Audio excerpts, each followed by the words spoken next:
members of the public, members of the media, and our staff, councillors.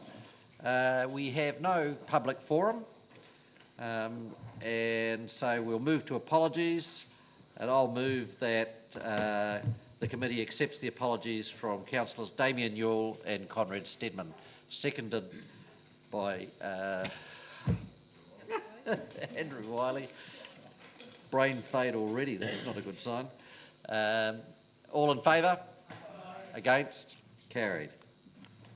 Confirmation of the agenda. I'll move that the agenda is confirmed without alteration, and in regard to Standing Order 21.1, option C be adopted in relation to moving and seconding and speaking to amendments. Seconder.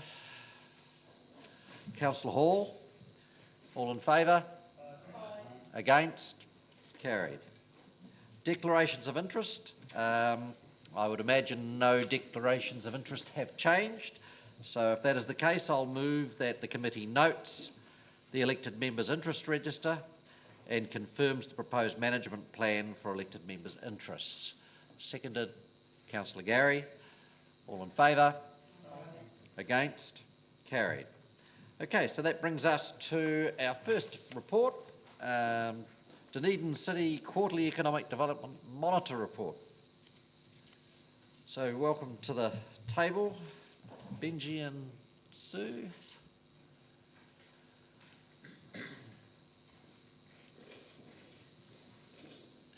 Is there anything you would like to add before we open for questions? Yes, thank you. Before answering questions on the tabled report, I just wanted to say that we're in the early stages of doing some midpoint reflections on where we're at in the economic development strategy from 2013. We don't yet have any sort of report that we're able to table, but just if I may share a couple of early insights.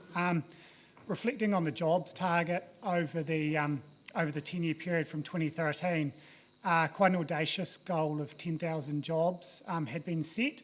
To put things in perspective, the 10 years prior to that, just over 2,000 jobs had been created in Dunedin City, so very audacious at the time. Halfway through the economic development strategy period, we're sitting at close to 5,000 jobs, so almost halfway through there, at the halfway point. I must caution that the next 5 years will be tough given the economic headwinds that are beginning to persist nationally and internationally. But Dunedin is fortunate to be in a position where there is a large amount of capital investment that is coming into the city, including the $1.4 billion Dunedin Hospital financed by central government. Also then reflecting on incomes targets, GDP per capita growth has picked up from where it was at in 2013. It's running at about twice the pace that it was. And GDP per capita is a relatively blunt way of looking at incomes, in that it's just aggregate activity across an economy divided by the number of people. So reflecting on household incomes, so what's actually going into the back pockets of households, those have begun to rise at a faster rate. And back in 2013, we were looking at household incomes of about $66,000 per household according to MB figures, and that is now sitting at about $86,000 per household. Cool, so that's all that I can share at this point on that.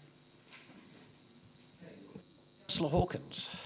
Yeah, thank you, Mr. Chairman. Kia ora koroa. Just a question around, I'm trying to get a sense of, in your summary, your overview of Dunedin City, where it lists all of the metrics, I get a sense of which ones are inherently positive and which ones are seen as inherently negative, because to me this reads like house prices going up is good and car registrations and commercial vehicle registrations going down is bad, when you could easily argue the opposite for either of those. I'm just trying to get a sense of what inference you are drawing from those figures. I'm not sure if I'm sorry if it came across that we were trying to put inference on whether it was good or bad. The house prices, what it was intending to point out was that the population growth that was coming was putting pressure on those prices.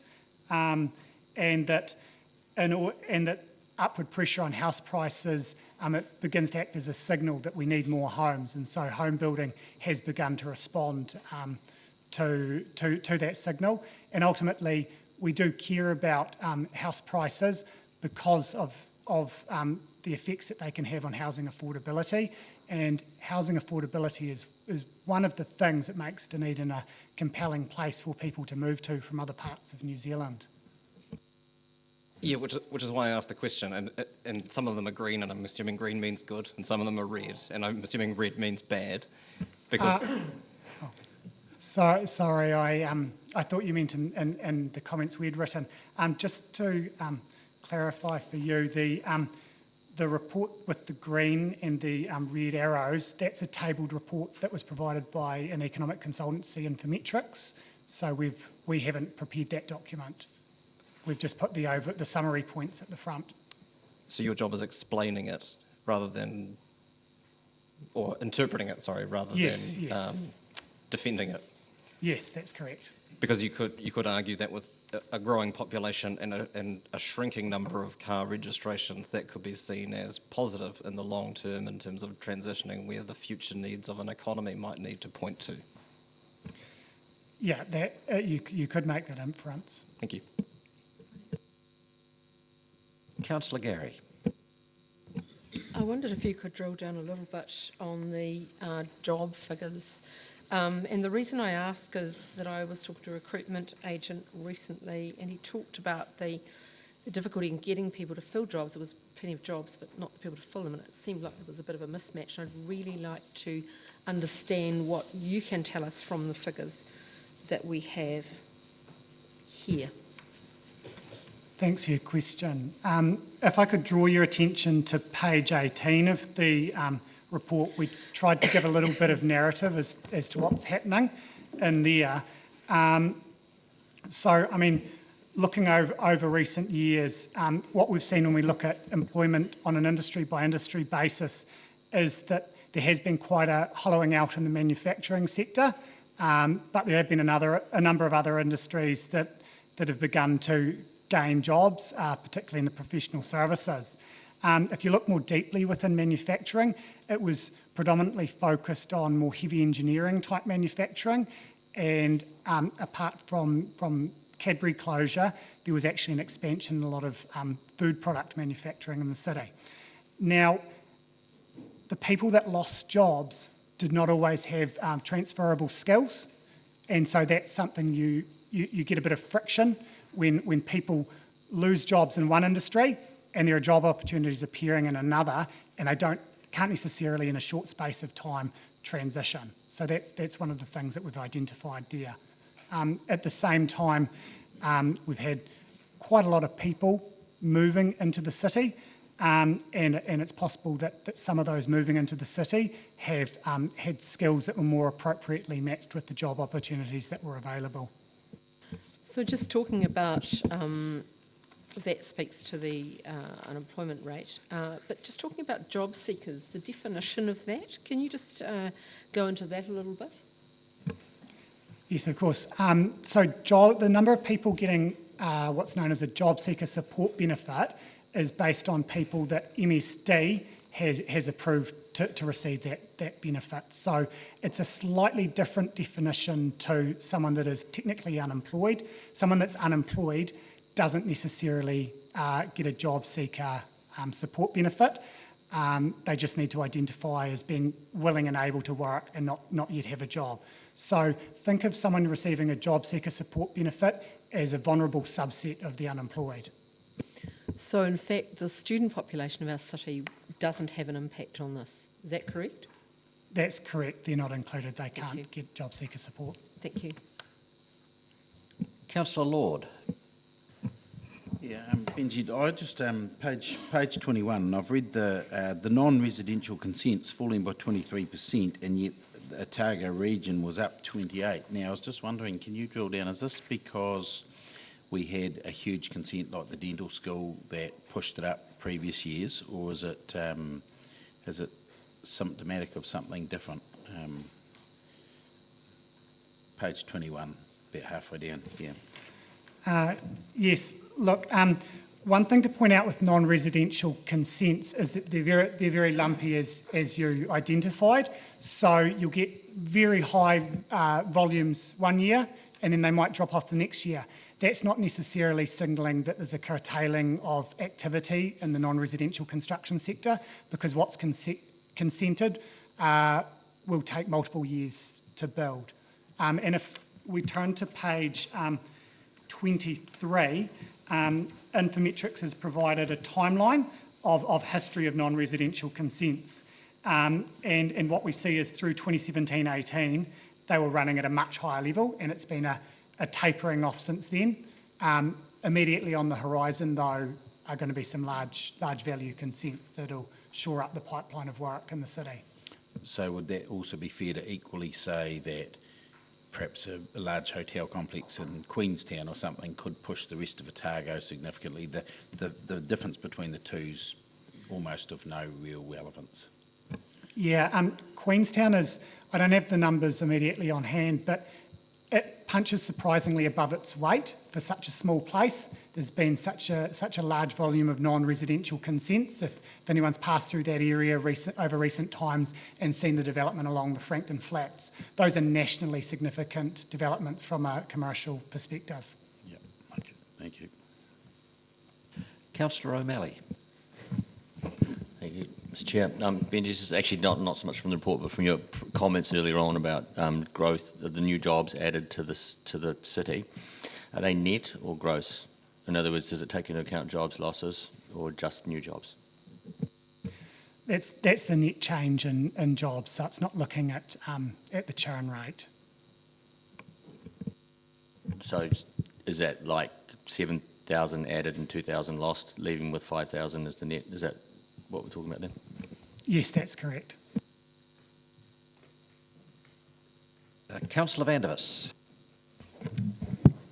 Looking at the discussion document, it talks about unemployment and says that although that it's down from 6.6% a year ago, and it says although unemployment remains above the national average, wouldn't it be more transparent to say it's still 50% above the national average? It would be transparent. If we wanted to, we could say that it's at 6% and the national average is about 4%. So, and then if we go down to I, it talks about tourism spending, and it says that spending growth was 2% over the June year, just behind the national increase of 3.2%. Just behind seems to me to characterise a 60% increase in our 2% to get up to the national average. A 60% increase in that spending growth increase, surely that isn't just behind.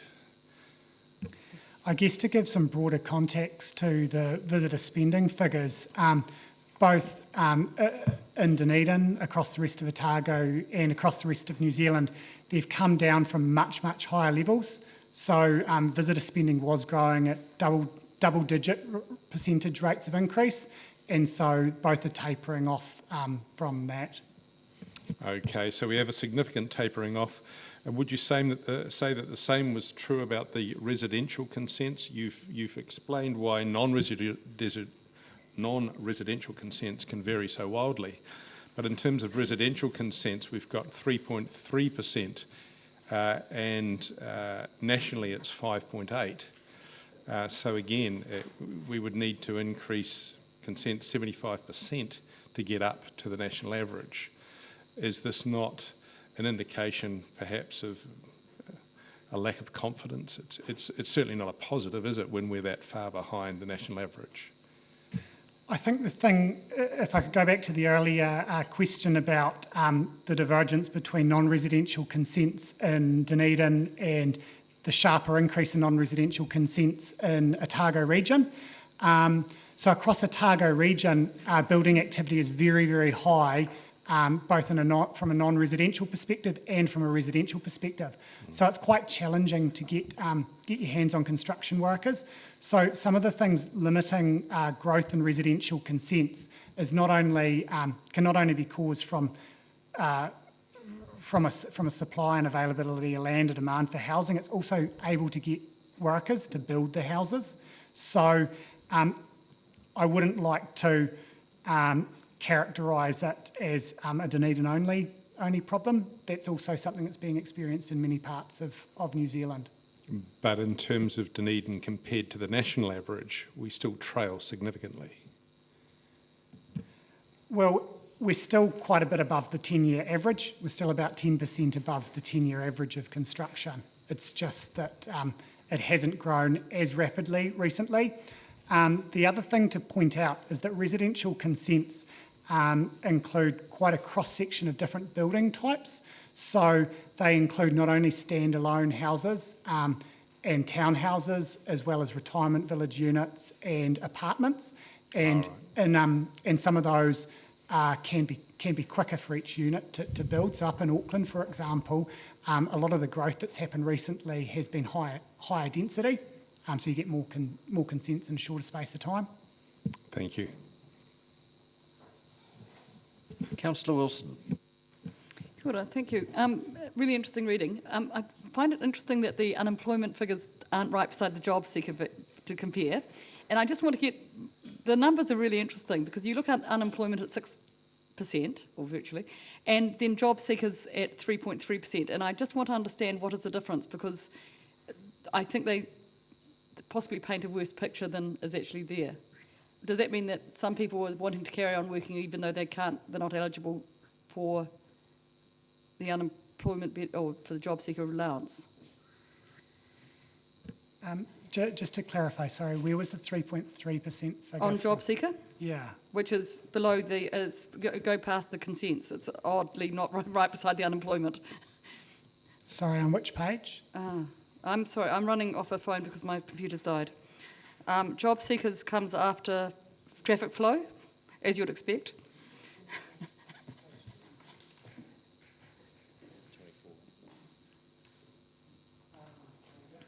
I just want to understand what the difference between unemployment and job seekers is.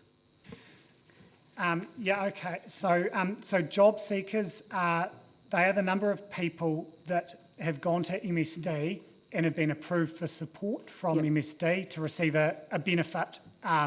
Okay, and as compared to unemployed? So unemployed are the people that are willing and able to work, and are trying to find work, but don't actually have a job. So it's a broader set of people than those that actually receive financial support.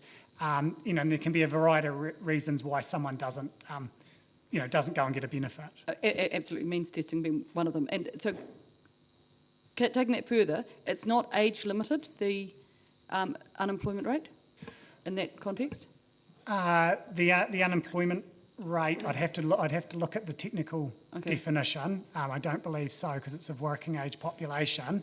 But of course, with job seeker support, you would get superannuation rather than be a job seeker if you retire. Oh, no, I appreciate that. No, so I'm just wondering if you're over 65, are you still considered, and you still want to work, which many people are, and we've got a population well over the national average. If they're still seeking to work at 68, haven't got a job, would they be unemployed even if they're getting the super? I just want to understand that, because whether that reflects the imbalance. I don't believe so, because you're not part of the working age population. Even though you can work. Okay. Thank you. Councillor Wiley. A bit slow off the mark, apologies. I'm just wondering, is there some benefit in understanding these numbers in an age difference in order to understand how successful some of the programs that we're putting finances into? Because the youth scheme, yes, is absolutely fantastic, but if that's where we're making the success, and if that can be shown in the figures, should we be trying to roll out something else for other ages, or should we be targeting by age? Because I don't think this gives the nuance that possibly is needed. Yeah, thank you for that question. Look, there are some groups that are more vulnerable than others within the unemployed, and so some that are overrepresentative relative to other groupings. And so as part of the reviewing of the economic development strategy, we're wanting to consider more holistic ways of incorporating wellbeing metrics so that you can capture those more diverse groups in there. Councillor Wiley. Thank you. Benji, looking at Airbnb and point J on page 18, and looking at that as Stats New Zealand talk about 18% nationally, are we far from capturing the data here in Dunedin? Would we be similar, or I remember one report we thought it was about 12%? It's possible to be able to capture the supply side, so how many people are making their platform available. At present, it's quite difficult to get the demand side in terms of actually how many bookings are happening here and now. So the Statistics New Zealand report that was released a couple of months ago is the most recent demand side estimate out there. Okay, so a follow-up question to Mr. Christie. Are we getting any more data from Airbnb, or have we had any success in that area? No, it's very difficult to get that data with the accuracy that we would want, but obviously we're continuing to explore those conversations with other entities that are also wanting to get quantitative measures of what Airbnb is doing to impact our accommodation market. Okay, thank you. A question from page 26 on car registrations. When and again, that was quite an interesting chart when you started looking at it. When I look at the average of from 2010 to 2012, I saw an average of I worked it out roughly approximately 2,700 cars over those 3-year period. And then when I look at 2017 to 2019, it looked to me at approximately 4,800 cars. So there's quite a trend there, obviously, in the sense of where we're heading with the traffic. Yeah, look, it's something that was seen happen nationally when times are good and unemployment's relatively low and household incomes have picked up, people do go out and replace vehicles. So it's very much a cyclical thing that happens. Car ownership rates go up in good times. Okay, and I guess that applies when I looked at the numbers for commercial vehicles in 2010 to 2012, the average was 600 vehicles per annum, where in 2017 to 2019, the average was 1,200 per annum. Yeah, it's a similar thing, except replace household incomes with business incomes. And so it's from a business perspective. The one bigger macro trend to point out there is that utes fit under commercial vehicle registrations, and nationally we've seen ute sales rise much faster this economic cycle. There's conjecture that they're a very tax-efficient family wagon. So a Ford Ranger is classified as a commercial vehicle versus a domestic vehicle? Yes. Okay, no, good. So, but again, I'm still looking at the numbers of how many vehicles are on the road. Yeah, so it's good to take the two in tandem, but to realise that generally speaking, commercial is more orientated to business fortunes, whereas cars to household fortunes. Okay. A question around, following up on Councillor Lord's questions around commercial or non-residential consents. And I'm not sure whether to address this. I'll probably address this to Mr. Christie. When I look at these numbers and I look at especially from 2018 to 2019, does that give us an indication of what's currently in the pipeline of commercial work for the next 2 or 3 years? Look, I think it may capture a little bit of that. We've got some work underway currently to look at what projects we can identify across the region that will be coming on stream, when they're coming on stream and what types of skills that they may require. That report should be due back early next year and will be one that will inform us accurately as to what we can see as that picture around the region. So obviously when I'm looking at the numbers from in 2017, that's referring to Science 2 and the med school and dental school as being the two. I believe big so. Part of it will decrease the numbers. Yes. So then I'm trying to work out, because we haven't got the hospital in there or any other university building or any other big projects, I'm just thinking how that progresses forward for the major construction companies or the companies that are big employers around town in the construction area. Yeah, look, we're very conscious of that in terms of trying to match the demands and the supply side of that equation, making sure that we have available workers for when those projects are coming on, and hopefully not getting them all impacting in the same 2 or 3 year period. If we can be encouraging people to look at developments outside of those peak times, then that's what those reports will inform when they're available. Okay, so, and again, Benji, I'll bring you into this, so we were 23% down on 2018, but I see we're 44% down over a 10-year average. Would I be right in assuming that?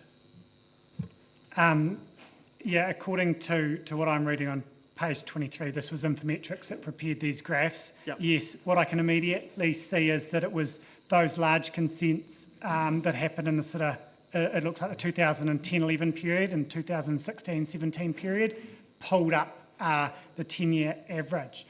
And if I could just make one comment to Councillor Wilson, please. I just wanted to correct my answer regarding the unemployment rate. I got confused. The unemployment rate is based on the workforce that's 15 years and older, so it does include the under 65s. It's just they wouldn't be technically classified as unemployment if they weren't seeking work. Did I say over 65? I mean over 15. Sorry, it's the population over 15 that's yeah. Councillor Gary. Mr Patterson, just 2 more questions. The health enrolments, would you consider that would be the most accurate indication of the way that the population's trending? I would say the most timely way of seeing how the population's trending. Infometrics, from what they've told us, has begun using it as a timely indicator to get a sense of direction, but not to take the exact percentage changes as Sure, what it so it gives will a be. trend. Trend, yes. And my second question was to Councillor Wilson's point around drilling down those unemployment figures. One of the things that was related to me by a recruitment agent and something I had noted was that previously 5 years ago, if you were 55 years plus and you lost your job or were made redundant or whatever, or moved jobs, there was no chance of you getting another job in the city, and that has now changed. In the future, will we be able to track that kind of trend? Because my indication is that drawing on that mature workforce is now going to be something that people will need to look at to fill those jobs.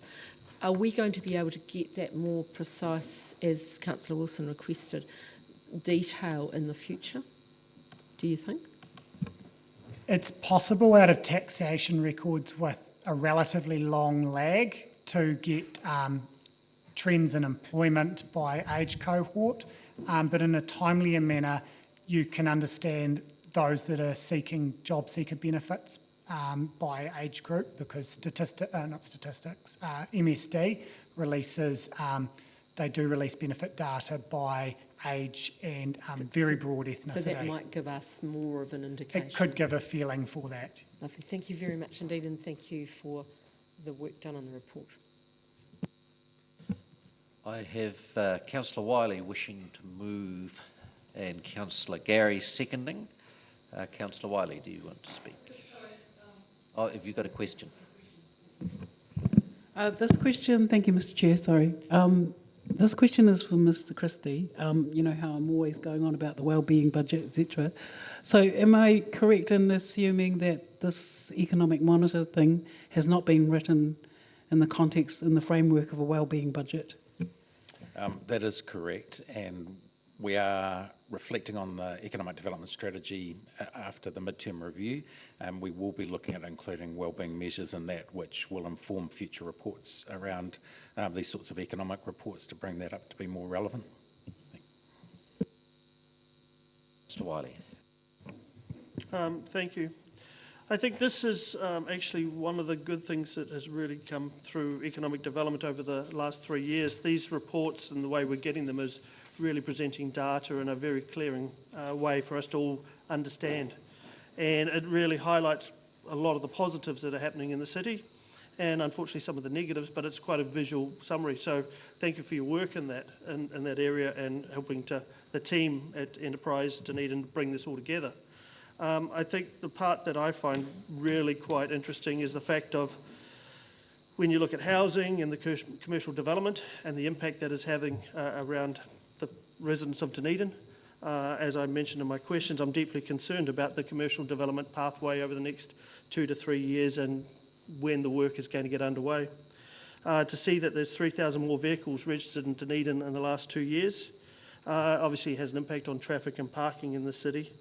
And also the tourism stays and the tourism spend. I still see us below the average, and I think that's one thing that we really need to try and increase. But again, the figures are the figures, and I think the way they're presented is really positive. Thank you. Councillor Lord.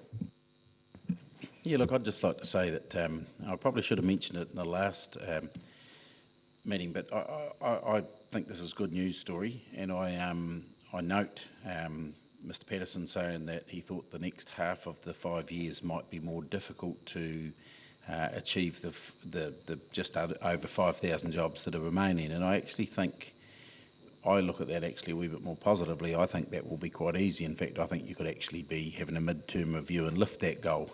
I think you should, because I really do believe in 2013 when we set those goals, or when the goals were set, they were aspirational, and I don't think, well, I didn't have confidence that we would achieve that. And to be quite honest, over the years I've seen factories close down and I've seen people leave town for a variety of reasons, and yet we still have jobs coming, and we forget about the new firms that come into town. And I still think of the Tuapeka Pens, I don't know what it's called exactly, but you know, that they came into town with 75 odd jobs and now they're employing over 300 people. And not that we as a council can sit here and take that as our goal, but it is quite amazing that in spite of big employers over the last 10, 20 years have closed down, we are continuing to increase jobs. I think that's quite special. So I would say set your goal higher for the next half. The other thing, I think, the reason I say that is I think of, and this was the bit I should have said in the last meeting, look, our CapEx for the last year in this council alone, we spent $101 million. That's a significant amount, and it's a significant increase on the year before.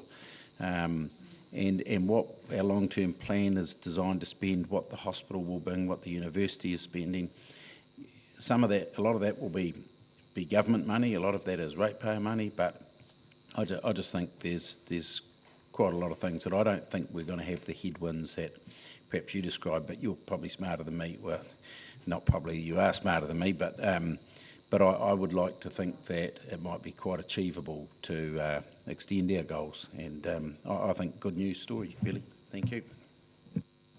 Councillor Gary. I want to start on a slightly tangential note, and that is to congratulate one around the table, and that is the Chair of Economic Development, Councillor Staines, who won an award at the recent Otago Chamber of Commerce Export Awards as an unsung hero.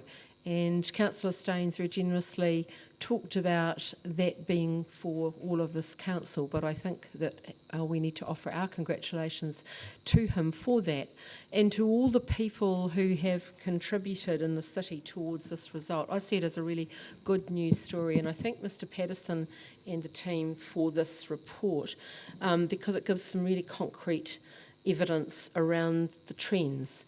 And some of the trends we need to note and be concerned about as well. What it highlights for me is that we need to more often embed our concerns about climate change and addressing those in the way we look at some of the figures. And we're in that transition period of changing that, but I think we do need to be mindful of that, as raised by Councillor Hawkins.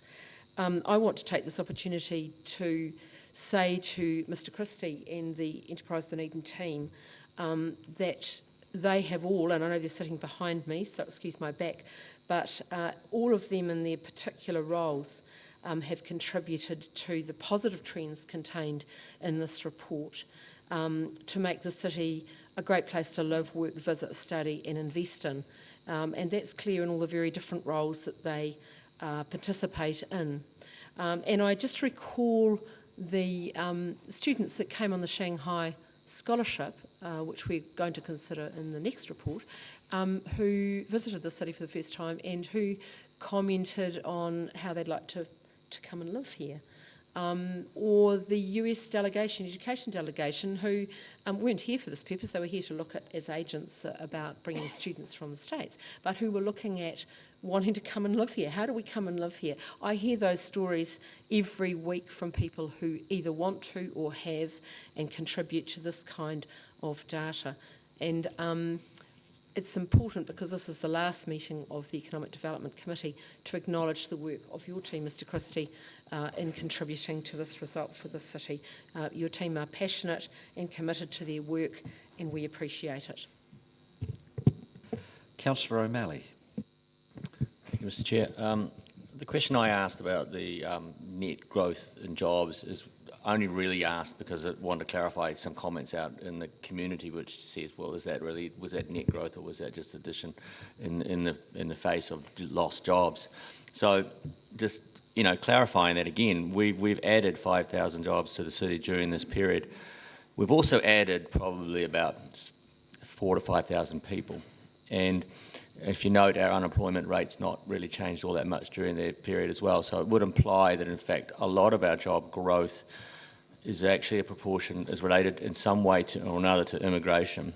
It's very much a chicken and the egg situation when describing economic growth as to whether you need the jobs there first or the people there first. And I guess I have tended to move towards the belief that, in fact, making the city livable and attractive attracts people, which then generates jobs. So it's probably a little bit of both going on.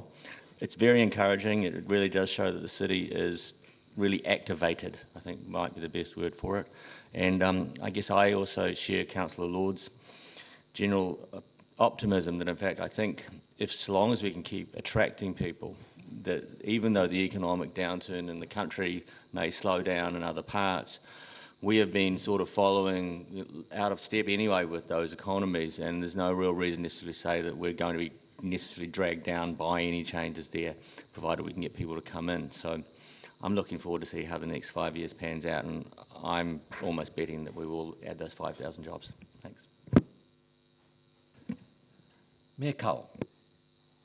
Yeah, I just want to go back to when we developed the economic development strategy and set that aspirational goal for extra jobs.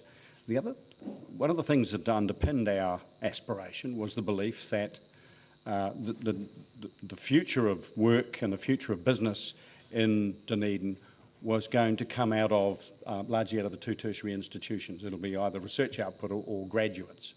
And I think that has proved to be the case. Councillor O'Malley has identified one of the other factors, that is the lifestyle offering, that has kept those people here, or, and as he referred, attracted them here. I just want to note one of the other factors, particularly with those kind of businesses and jobs around computer games, IT development, medical research collaboration and research development of whatever, pharmaceuticals, etc. What they all have in common is an international connection of some way. Either the investors, the markets, and in some cases the workers are international.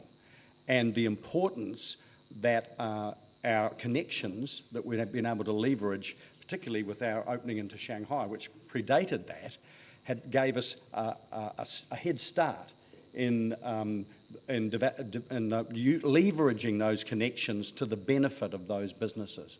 So I'm just noting that in order to sustain that, we need to also sustain our international connections, because they're going to be very, very important, whether it's, as I say, in medical research collaboration, which we're doing more and more of, or whether it's in game development, computer game development.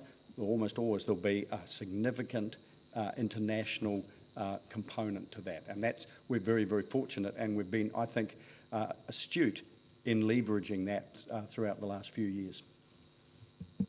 Councillor van der Wes. Very good international research has shown that optimists are happier people, but that pessimists have a much better grasp on reality. If you look at the reality of the data in this report, you will see that Dunedin lags the national average on all major counts. It lags on employment, it lags on residential consents, it lags on growth, and it lags on visitor spend. We are below average on all of these counts nationally. And in terms of Otago, we are well below average.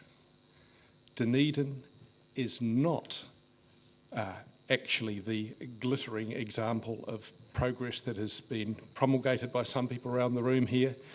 What the data actually show with all of these major economic indicators is that, in fact, that anybody that tries to think that this is a good and positive report is simply rolling it in glitter. Employment, residential consents, growth, visitor spend, we don't even make it to average. There is so much more that we need to do, so much more that we could do. The self-satisfied, looking at it all through rose-tinted glass and saying, oh, well, it was better than it was last year, simply doesn't cut it. We need to get real. We need to recognise that there is a New Zealand average which we could actually be better than. We're worse than all of it. Don't be self-satisfied. Councillor Wilson. Kia ora, thank you. I just wanted to not talk so much to this report because it doesn't tell the whole story. And there's two aspects of it that I think are skewed. And one reason why we can't be like some other cities is we've got the lack of head offices here, and we've got very few. We've got a new emerging, and I agree with the Mayor that we've got a new types of businesses coming along, and that's fine, but we don't have the head offices that go with some areas. And I can tell you, if you're a sports club and wanting to do sponsorship, it's damned hard because your head offices aren't here, and that has a whole lot of other ongoing effects. We do have some, though, and we've got Silver Fern Farms here, and I'm really disappointed that only dairy is recognised in this as a rural indicator. Sheep farming actually is doing the best that I've known in my time on this council, and yet we don't have any measure of that and the employment opportunities that go there. The reason I want to acknowledge farming and the need to look at that is the absolute effect it has on our natural environment, which we sell to tourists but actually don't pay a lot of the people who create that in the form of the wonderful landscapes we have. And so I want to acknowledge the rural hinterland that, and the opportunities that are there. And the reason I'm doing this is you're all leaders around this table, and the bagging that goes on farmers, and I've had a really sad instance to talk to a number of farmers recently who are feeling very, very defensive on a whole lot of policy issues. And they shouldn't, because they're doing a fantastic job, and I think we should start acknowledging that, and complete conflict of interest obviously on my part here. But I would like to see us understanding what they are contributing, and moreover, while they may be seen as less likely to be the import that they used to be, they are still some of the most efficient producers of food in the world. And when you talk about carbon credits or carbon costs, theirs are so low compared to so many other producers of food that we should be singing a song about how good their story is. So the reason I'm saying this is there are some really hurting rural people out there who think they're contributing to this city and get very little acknowledgement, whether it's this city or within New Zealand. And I think it's a part of that leadership that you all need to change that story, because it's not just about the urban story. Thank you. Councillor Hawkins. Yeah, thank you, Mr. Chairman. I don't have much to say in response to Councillor Vandevers other than to pick up on the point around, and I think the danger of comparing the figures for Dunedin and the figures for the wider Otago region, particularly around development and consents. And I think it's ironic that someone who is so concerned about traffic flow in Dunedin would prefer us to go down. Point of order. I did not refer to our figures compared with the rest of Otago. My main thrust was did. with the New Zealand average, and I have been misquoted if he claims that my argument was not with the New Zealand average. We are well below average, was my point. I remember, and I see other heads, that you did in fact make a comparison with Otago. You may well have done with New Zealand as well. So Otago was additional. I am The not main going to comparison uphold was the with point the order. average. Anyhow. Thank you. I would suggest anybody trying to drive from Frankton into Queenstown these days and the quality of life that affords you as a cautionary tale for just how we want to develop this city in a fashion that suits the people that live here. I mean, this data is interesting and the figures tell a story, but it is a particularly narrow data set.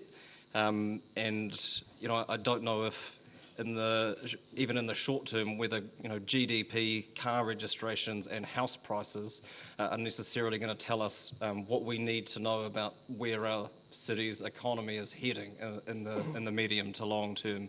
I mean, this is effectively business as usual data at a time when we can't continue with business as usual. This council has declared a climate emergency. We've made very bold, aspirational goals around transitioning the city to a low carbon economy. That is a significant departure from the kinds of things that we are measuring and the kind of metrics that we are using to judge the success of our city's economy on, compared to and that's not a criticism of what's being compiled. People are just doing what we've asked them to do. I would just, in picking up on Councillor Dorfiso's point, I think we need to start asking them seriously to consider wider considerations, because the economy doesn't exist in a vacuum. The economy is a wholly owned subsidiary of the environment. And unless we take our environmental aspirations more seriously, that is going to impact significantly on our quality of life and our local economy sooner than many people will think. So I look forward to the work that's being foreshadowed in terms of positioning this more broadly within Council's strategic framework sooner rather than later, so that we can use that to inform how we invest in economic development and how we position ourselves and our city's economy in the future. Thank you. Councillor Elder. Thank you, Chair, and thank you for the report. I found it really, really interesting. And being a person who was an employment consultant before I came here, I'm still concerned with that 6.6 unemployment rate.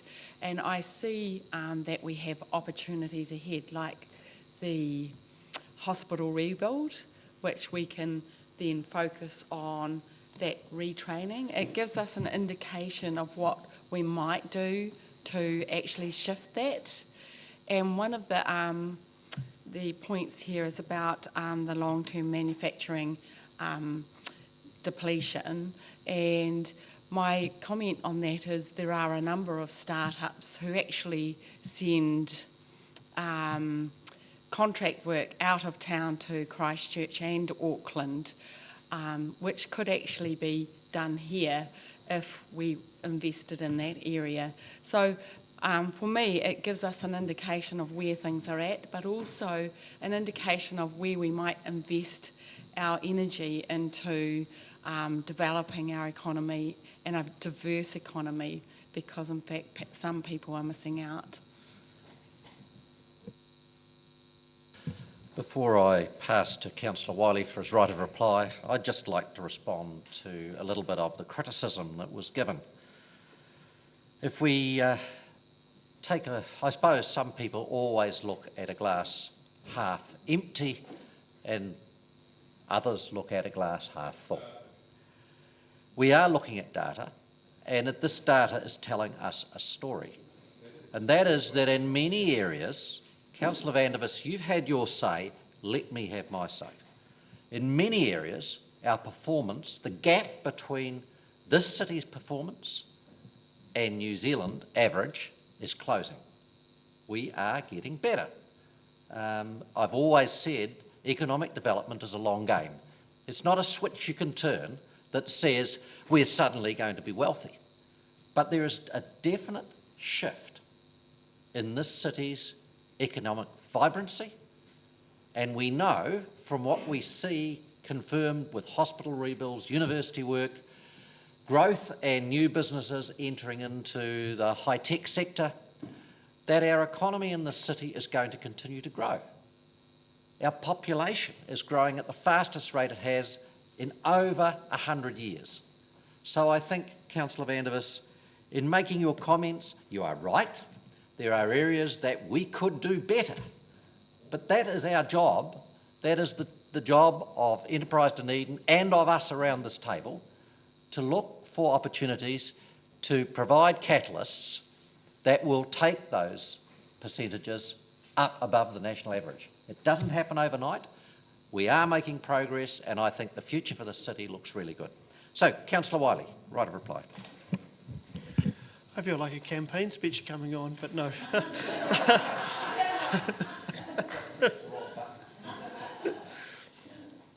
I will. I think there is a contrast of views around the table, and I think there's also a contrast of opinion over what pieces you want to pick out.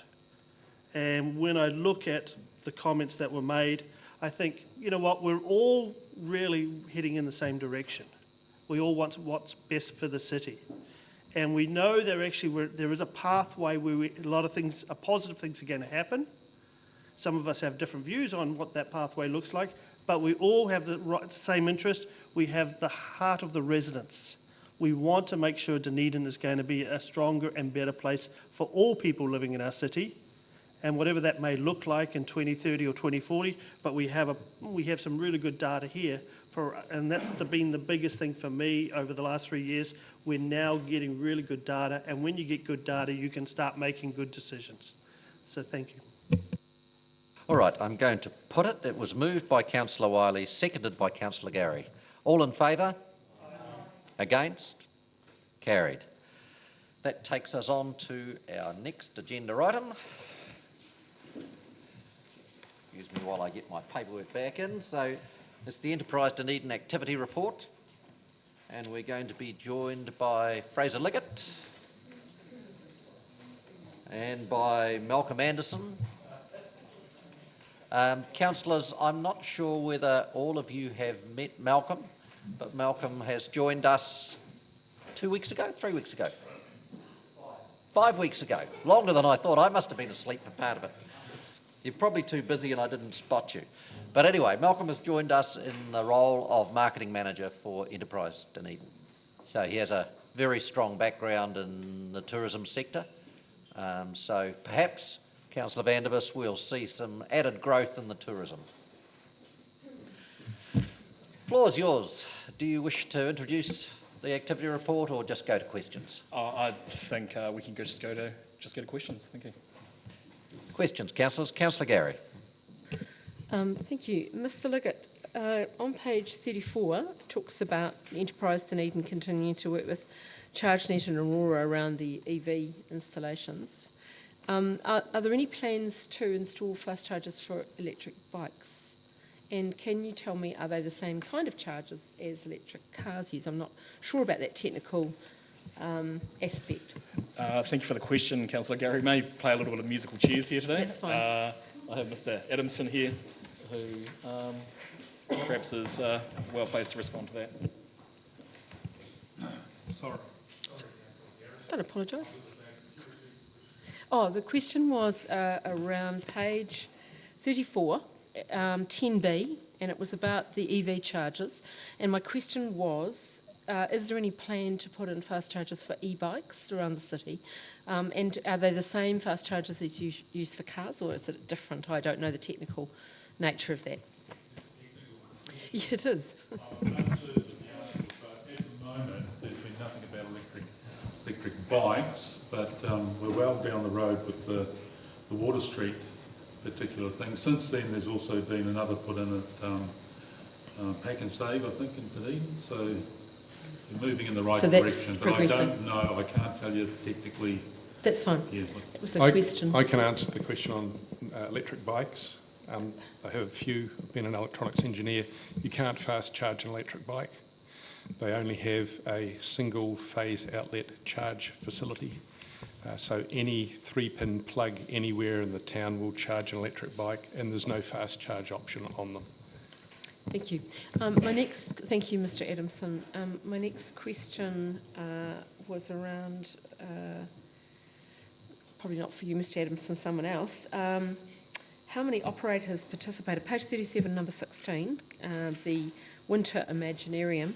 How many operators participated in that, Mr. Anderson? Kia ora koutou, 6 operators. Just 6. How does that compare with other campaigns? No, of course not. Maybe somebody could get back to me on that, and also around the obstacles to people participating. And also, my other question, and this is probably for Ms. van der Villiers, is around the cruise ship one. Page 38, 19B. Is there anything further that you could tell us about the initiatives in the cruise ship sector? Or could you put on your microphone?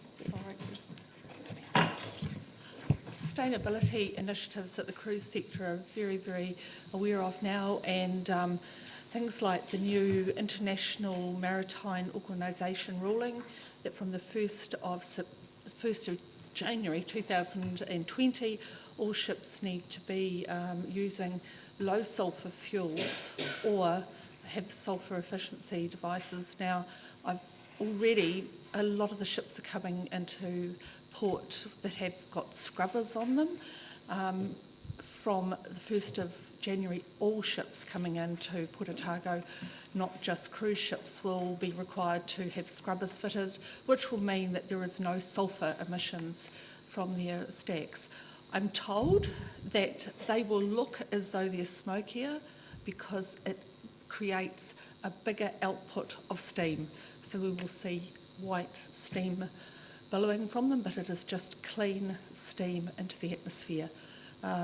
90% of all the cruise liners have also undertaken to become either very efficient in their one-use plastic or totally eliminate one-use plastics. And already they've all gone to eliminating plastic straws. Now that might sound a small thing, but on a huge cruise ship, that's been a big saving already. Most of them have, or the industry as a whole, produces 60% less in waste than those of us on land when they're cruising. And the new Oasis ships that are about to come online once Auckland is able to take them have been built to be zero landfill waste producing. So all their waste will actually be reused in energy processing. So would it be fair to say that the trend is towards a greater sustainability? Absolutely, absolutely. And are there any independent kind of measures of that at all? Or this is from the cruise ship industry, presumably, that have given us these figures? It is, but the international standard would be an independent standard. The international standard is monitored, and yes, definitely. So would it be fair to say there's more scrutiny from the community around this? Absolutely. An expectation? Yes. Thank you. Thank you. Councillor Hawkins. Thank you, Mr. Chairman. A few questions. One is around, and kia ora koutou, great to have such a phalanx here from the Economic Development Unit. Around the regional business partnership, and I understand that that's soon to be no longer ours to oversee, but around the KPI that slipped around business mentoring, and whether that's something we need to be, like where does that sit with previous years, and is that driven by anything in particular? You're right around the phalanx. Mr. Adamson will probably talk to that one. I understand it is down from the previous year, as you say, but he may have some more views. Yes. Through the chair, it's down a little from last year compared to the previous year, simply because the Ministry of Social Development had something where they used to refer quite a number of people for business mentor assistance around startups, etc., etc. That went through a period where they moved away from it, and therefore the numbers have fallen to about 82% of what we previously got. Thank you, that's helpful. And just because, obviously, you're free to go, I think. Because this report has been prepared earlier, there's comment around the district energy scheme and a report being due back late August, which has obviously now been and gone. It's possibly too early to speak to the contents of that, but just confirming that that work has been done. Oh, I spoke too soon, sorry. I'll let you direct traffic, Mr. Liggett. Mr. Baker's on leave this week, but hopefully next week he will be picking up the report from Stantec. Great. I'm not been made aware of any hold-ups, so it should be on due very soon. Excellent, thank you. And my last question is around destination marketing. You or either of you, and just apropos of the unfortunate story on the front page of the newspaper with our anti-fluoridation friends buying advertising at the airport, would you agree that what is advertised at the airport as a gateway to the city is important in terms of how the city chooses to brand and market itself?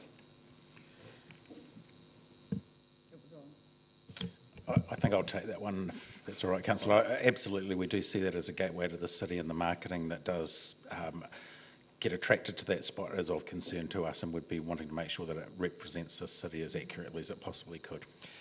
So there are active steps, and I don't know what the appropriate mechanism would be through the holdings company, I guess, in the first instance, for there to be greater guidance around what we would or wouldn't find palatable in that space? I think it would be a very good conversation for the incoming council to have with their holding company, yes. Okay, thank you. Councillor Van der Vis.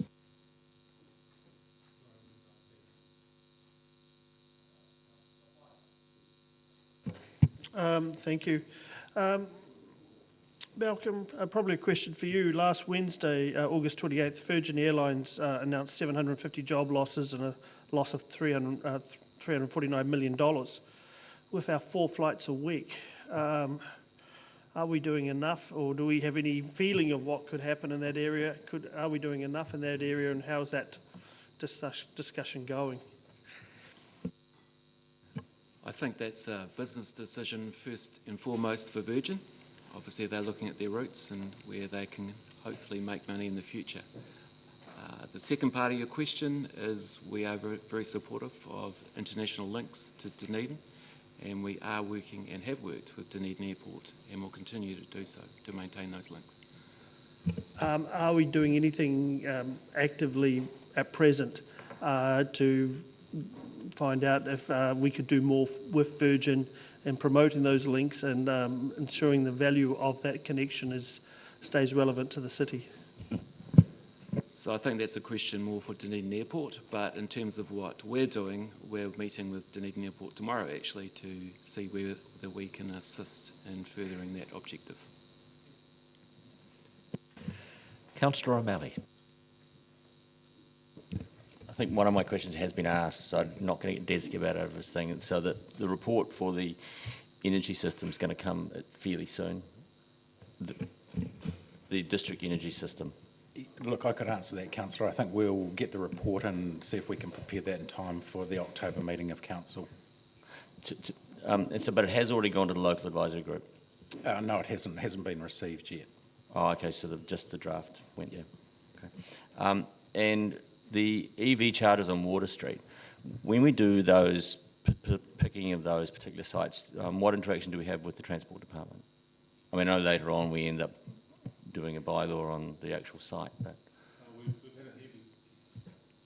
We've had a heavy involvement with the Transport Department, and especially in the final stages, and also with resource consents area as well. So there's overall, working together between the three areas on that particular thing. So my question's around the strategic positioning of the charges. Is that the discussions that go with Transport Department? Yes, there were discussions with Transport. Mr. Baker had discussions with Transport, and it was found that basically with a lot of traffic moving on the one-way system along through there, that was one of the easiest accessible sites. Councillor Gary. Not to leave Ms Reid out, I'd really like to know a little bit more about Study Dunedin and the international education, and just expand on those two items on page 33, number 6B.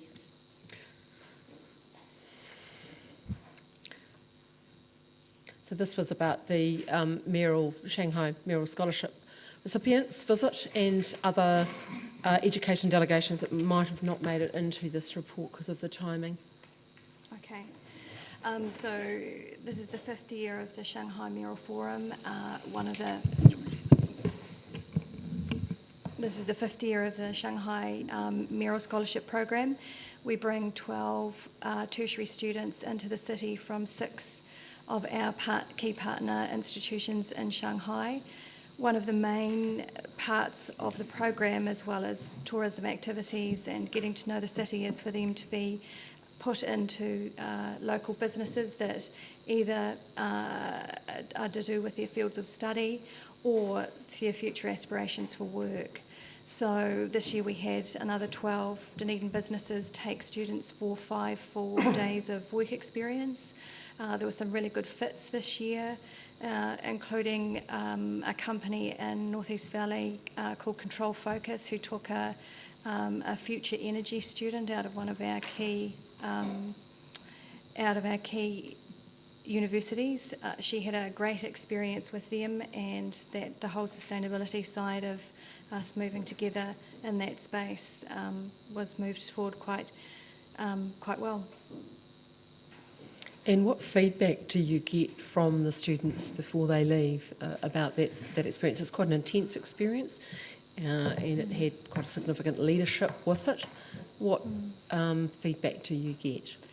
Well, they're only here for 2 weeks, so we certainly pack in a lot of stuff during that period. At the farewell, they're invited to each speak and tell us about their experiences in the city.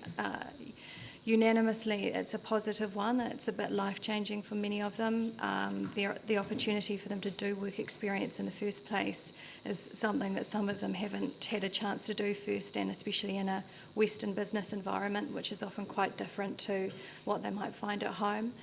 Some of them tend to make lifelong friends with their homestay families and to keep in contact with the businesses once they're back in their home countries. From last year's group, we had one student who worked in an engineering company, and they needed someone who understood the language, who rang China and helped them order a very specific large piece of equipment from them, which they weren't able to do otherwise. And so it's stories like that mean that the program is very successful for both sides. And do you get some of the students who express a wish to come and study here at some future time? Yes, so our fashion design student this year is very keen to come back and study with the Otago Polytechnic from next year. She just needs to get some of her English language requirements up, and then she's very keen to come and study. Usually each year we get at least one student who's very keen to come back, and possibly after they've finished their undergraduate degrees to come back and do masters work with us. And finally, could you tell us about the US delegation that didn't make the report because of the timing? So this is an Education New Zealand led for Mill this year, who chose to come into Dunedin. It's not well known, but our two biggest markets into the city are the Chinese market, but also the American study abroad market. Those students come in for 6 months to a year. This year there's 700 of them in the city, and they also tend to love the city and bring their families back on holidays, or their families come and spend time here while their children are studying. So we had 11 study abroad people from various universities all over America, Philadelphia, Boston, to name a couple. They spent a full day in the city and we showed them the university in the morning because that's where the majority of study abroad come from, and then in the afternoon various activities around the city related to what a student might normally do. So we walked through the botanic gardens and picked up bagels for lunch and did other activities like that, plus 2 European agents, a British agent and a French agent. And would you expect us to see people on the ground here within what period, next year? Next year? Yes, so this is good timing because students are making choices about where they're going to do their study abroad study for next year now, so we should see the results of that next year. And I'd just like to pick up on previous comments in that we had at least 4 of the agents ask us how they could move here. So Education New Zealand left that commentary to us because it wasn't their key KPI, but it was very heartwarming to have those conversations. Mayor Cole.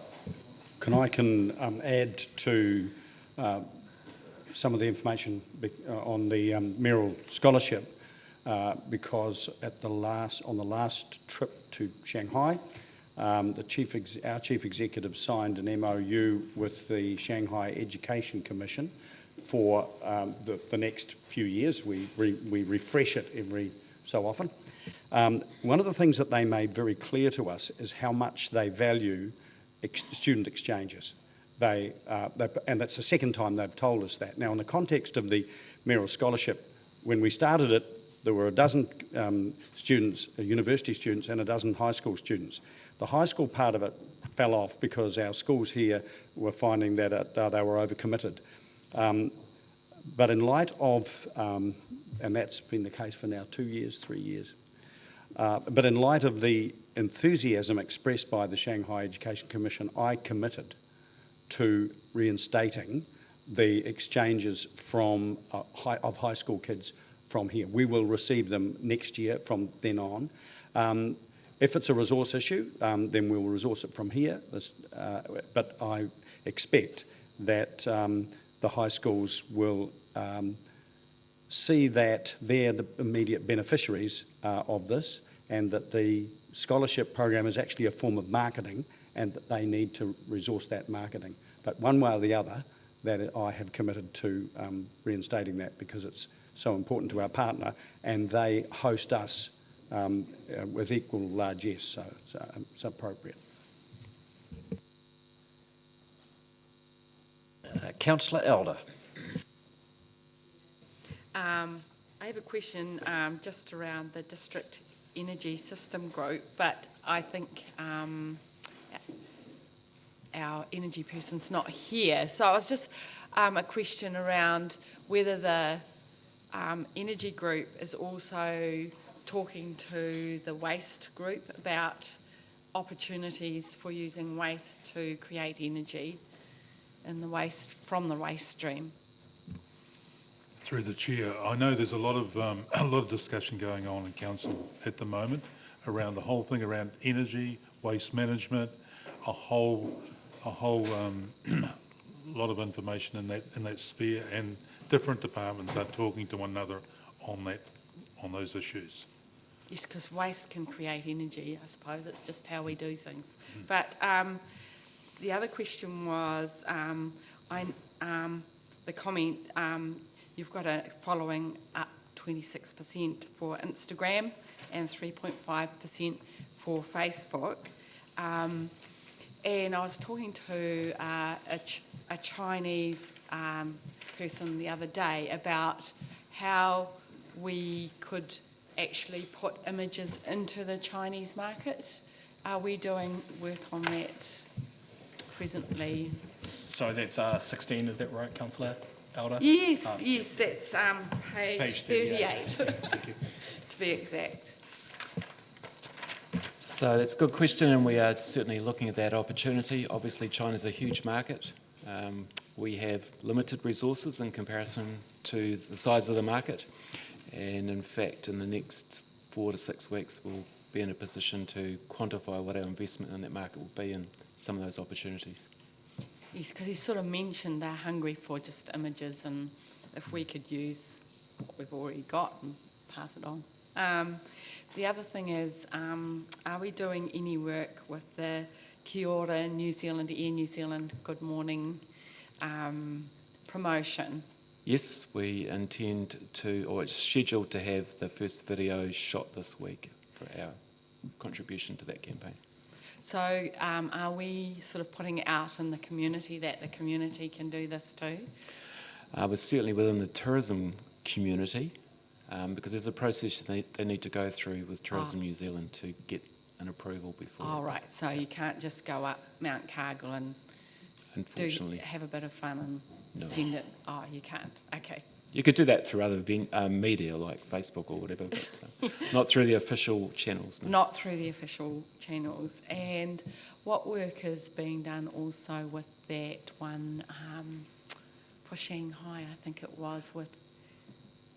So we've promoted that widely through our channels, and Dunedin Host have done the same. My understanding is that there's been no entries into that competition at the moment, the social media competition, so the organisers have lengthened the period that people can enter. Oh, cool. And so that's still open for opportunities. The other thing I was wanting to ask about is that there was some work done with MSD around skill gaps, etc. And there was mention of someone being employed somewhere along the way to enable people to link with training for, say, the hospital rebuild and things like that. Is that happening? I know it's not on the report, No, sorry. no, I'm delighted to actually be able to answer a question. Thank you. No, thank you, Councillor Elder. So that was in reference to a piece of work that Mr. Adamson was mentioning earlier. So it's around the construction labour forecasting work, which we are jointly working with MSD on that one. It is identifying the projects over the next 10 years within the city and across the region, and we're also working with the Chamber of Commerce around looking at the forecast for the projects which would create the demand, and then looking at the supply in terms of actually meeting that and the choices around that. So we are collaborating very closely with MSD regarding that, and that is a contracted piece of work that we're looking at the moment.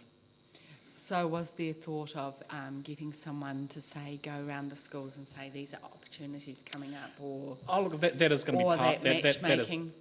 That effectively will be part of the piece of work actually that's been led by the Otago Chamber of Commerce within that side of it, around the supply side. Yeah, that's certainly going to be that would potentially be an outcome that would come out of both pieces of work in terms of creating those pathways into industry through that as well. And the other thing I just wanted to ask, you may not be able to answer it, but querying Petri Dish are making a maker's space, and there's a number of new startups who contract out of Dunedin to get things made. Is there any thought of how we actually maybe pull them all together and build some contractability here, or I don't know? Look, I'm aware of the activities down at Petri Dish. I think that's probably a question that we can take back through the Startup Dunedin Trust to actually look to see whether or not there's opportunities through that space as well. Thank you. Councillor Lefiso. Thank you, Mr. Chair. Kia ora koutou for your work. Thank you very much. My questions relate to the paragraph or point 13 on page 36 regarding job done. Congratulations on getting a name change. Having been one of the councillors to field complaints about sexy summer jobs. Forgive me for my lack of concentration on previous reports, but is it always 50 placements? That is the target. It is always 50. So last year we actually achieved 48 interns employed through there, but generally it has been 50. In terms of last year's or even this year's, do you have any numbers on diversity, for want of a better word, in terms with disabilities, mata waka. Look, I don't to hand, unfortunately, Councillor Lafiso, but it's a report that we'll bring back after this year of job done to report back on that. So the 18th September speed interviews event, is that for all the applicants, or how does that? Correct, that is for all the applicants within there. Thank you. Councillor Gary, you've indicated you wish to move. I do. I wondered if I might ask another question. You may ask a question. Thank you. Two quick questions of Mr Liggett, so as not to make him feel left out. I wondered on the jobs done whether there was any thought of addressing the perception that it's all about business and IT students as opposed to arts students. Have we looked at that, and are we trying to balance that a little bit? It's a good question. Ms O'Brien, who leads this work, is always conscious around creating that it's actually a broader range of sectors that are associated with job done. And I know that certainly interns have been placed with companies that are non-tech, if you like, in that space as well. Again, we can still keep on reiterating those messages, but there certainly has been instances where, certainly I can think of, where interns have gone to non-tech roles, but again, we can continue to look at that and I promote think that when if we need to. students look online, they see the spread of businesses, and perhaps it doesn't address that, and speaks to what Councillor Lafiso said. And also, my other question is, when might we expect an announcement on code? That's still just going through government processes at the moment, and we're unable to provide any more updates at this point. Thank you. And Mr Chair, I'm happy to move.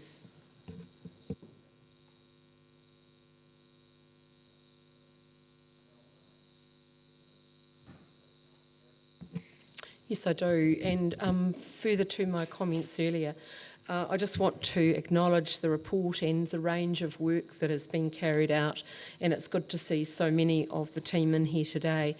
If we look at everything from Project China to the business networking and business clinics, the work on code, the work on energy, the very fast developing work on film, the work getting our students into jobs, the work in terms of the visitor sector, attracting conferences to our city, international trade, the work that the eyesight does on the ground with our visitors to our city, and the work in encouraging students, the many students that come to our city that then bring their friends and family here.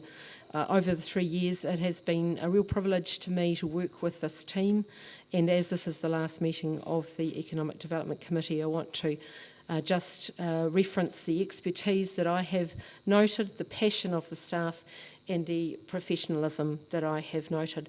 They've been prepared to listen to, and they've certainly made progress in a very positive direction. I'm a half glass full kind of gal, and so I will continue to always look at the positives, noting the challenges that there's been in there, and there's certainly been an acceptance and a willingness to reconfigure the way that we work. And I want to acknowledge Mr Christie's work over the 3 years in this, and I think the work that's been done has put the city on a very positive trajectory, and I congratulate all of the team members for that and thank them.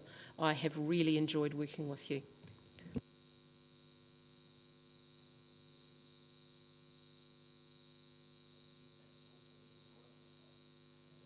Okay, so I'll put it, all those in favour? Against? Carried. Just because this is the last meeting and a bit of my thunder has been stolen, I just wanted to thank the staff of Enterprise Dunedin and Mr Christie for the effort they've put in over the last 3 years. I really do believe we're making traction, and I really do believe that is because of their efforts. I'd also like to thank all the councillors around the table for your support and for your focus on economic development. I've always been a believer that a city that does not have a vibrancy in its economy is a dying city.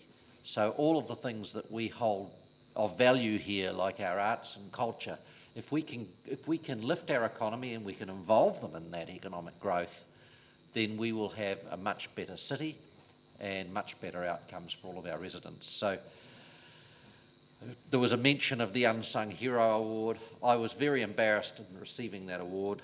I honestly think that there are our Mayor and Mr Christie and others who have done significant work to lift the city's reputation and how well it is known overseas, as this was an export award. And I think while I received it on the behalf that really it is the team effort here that's achieved those results. So all of you who are standing for elections, good luck, and we'll see you in the next triennium maybe.